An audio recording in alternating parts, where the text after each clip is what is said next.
Hello! So I'm a little over halfway done editing the Rick and Morty Season 7 video. I've been posting fun little sneak peeks here and there on my channel if you want to see how that's going. In the meantime, I've got some announcements from the Project Timi team, so you're getting a video this month. As for what this is, it was supposed to be a review of Pokemon Concierge, but then I watched that behind the scenes video again and realized I wanted to go a bit more in depth with it. So that will come out sometime after the Rick and Morty video. That being said, last year on the Rabbit Saviors Discord server, I published a whole review of the anime Buddy Daddies as I was watching it, so yeah, that's what this is. Enjoy. Also, spoiler for Buddy Daddies. Buddy Daddies is a 2023 anime about two assassins who aren't a couple yet, and how they frequently compromise missions for the sake of their ill-gotten offspring after they accidentally kill her real father. Don't worry, he was a drug lord. And while I originally wrote it off as being very similar to Spy Family, my brain immediately cut in and said, wait, Spy Family is on hiatus right now. More episodes are coming later this year, but let's see where this goes. I found that I was actually really impressed with how quickly they diverted from that mindset. The main character is very different from Twilight. He has goals outside of his spy work and a personal life that has been deeply affected by it, as opposed to Lloyd, who gave up the idea of personal happiness when he became Twilight. I really like how the first scene establishes the relationship between him and his roommate,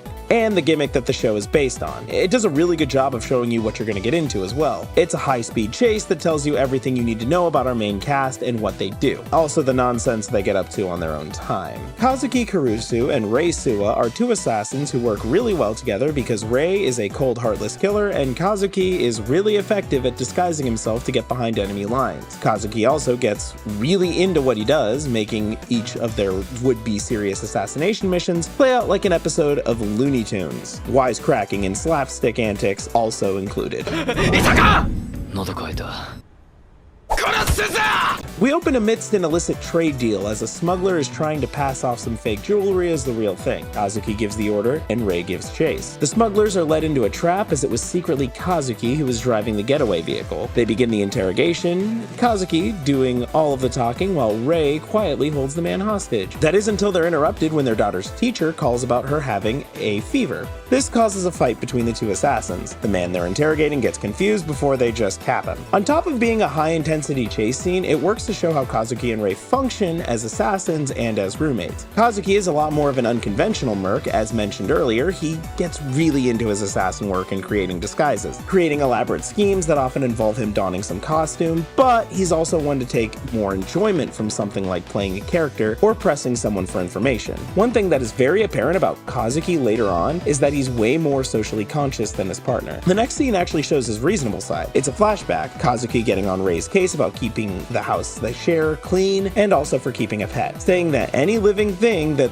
lives in their house is subject to an unjust fate because of the work the two both share. Yes, the irony is not lost on the viewers or the writers, because in the scene after we see that when he goes to collect his paychecks, he leaves some money behind for someone that the audience is not privy to. We get a shot of a drawer filled with other envelopes and the line, "I don't think she'll take it this time either," paraphrasing. I'm jumping ahead a little bit, but we find out that the woman he's trying to hand the money to is the sister of his wife who passed away during one of his missions, something Kazuki very much blames himself for. This goes on to inform the bulk of his decisions, from not letting Rei keep his cat, to trying to make sure Miri doesn't grow up without a parent figure, and later on why he chooses to leave Miri with her mother. Despite his cheerful and optimistic demeanor, he's hesitant to let people in. You usually think characters like this would be more reckless, but he's always the one taking safety precautions when it comes to his missions, as well as the people he lets into his life. In fact, I'd probably say that he's the most socially conscious character of the entire cast, aside from maybe his handler, Hugh. This almost becomes a flaw in the way he's written. Like, they never really get into why Kazuki became an assassin. He is the one who has the most to lose from this particular field of work, and there are times where it seems like he would honestly be happier in a life away from the chaos. Like he fits in more with the PTA at his daughter's school than the people he works with at times. We get why Rei is an assassin. He was raised from birth to be part of the prestigious Suwa family, a mob of cold-hearted killers. He had every human emotion cruelly beaten out of him for the sake of preserving his family name. But why is Kazuki here? I do think this is a flaw, but I don't think it distracts from the story. Buddy Daddies is a show that puts its characters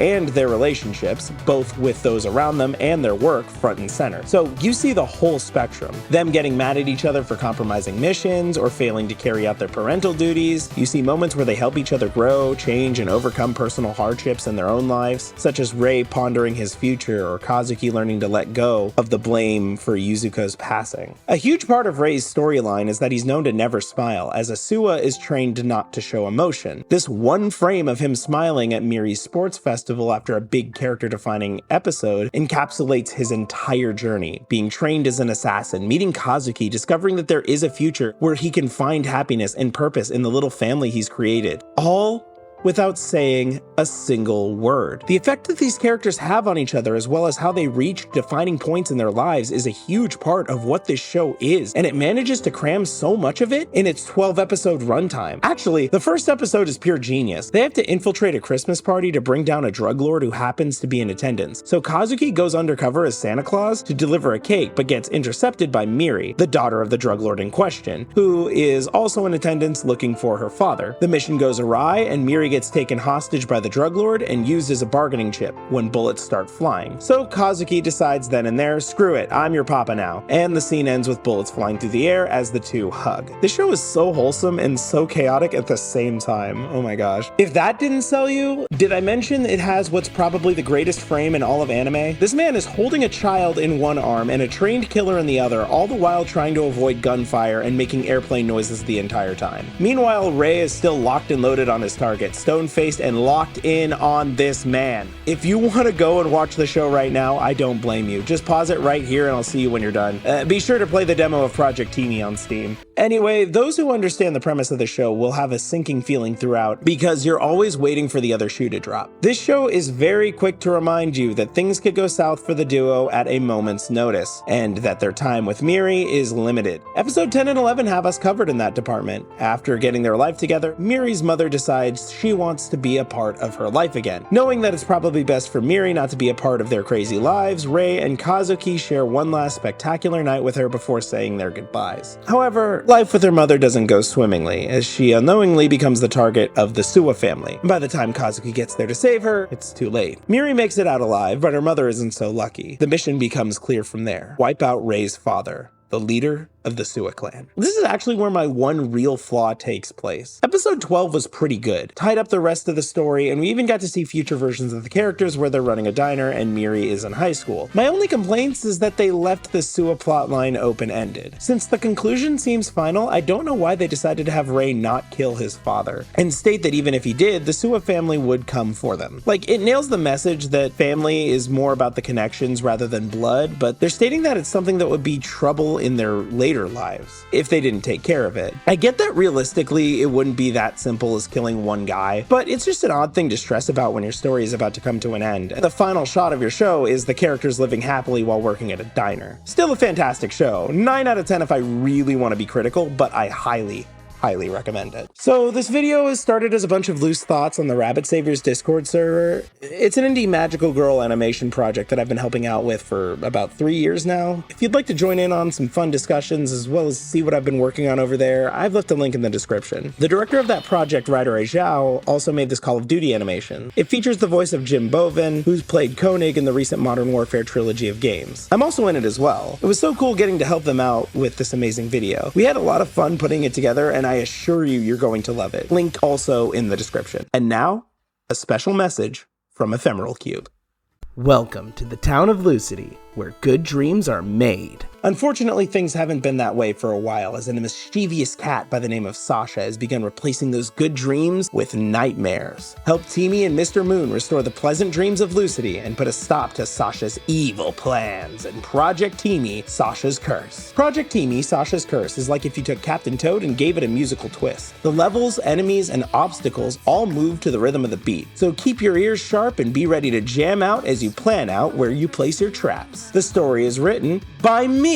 And yes, while it may look like a cute and cozy adventure, I assure you that the heart-capturing tale of business versus passion will keep you hooked as you help Timi and her friends fight against the claws of capitalism and discover the purpose that guides all of them to keep going. I honestly can't wait for you guys to see what we've cooked up here. The people that I work with over at Ephemeral Cube are all super passionate and talented. They're a continuous source of inspiration to me with all the amazing work they do on this game. And if you happen to be attending Gamescom this weekend, weekend, you will have the opportunity to play our game on the Nintendo Switch. That's right, our game will be at the Indie Game Arena as well as being sponsored by Nintendo. And if you're curious to see what we've been cooking for you, but you can't make it to Gamescom this weekend, I've left a link in the description to a demo of the game on Steam. You can see all the amazing effort that my team and I have put into this game. It would mean a lot to all of us at Ephemeral Cube if you checked out the demo and let us know what you thought in the comments below. Special thanks to Gamescom and the Indie Arena booth for showing off our game. Special thanks to Nintendo of Europe for sponsoring our game. And special thanks to you for trying out our game. See you on the Rick and Morty video in early September. And every dream you're still beside me. You won't have to make it through this nightmare alone. And when you see me now, there's a world inside my heart. And come back to me, come back to me.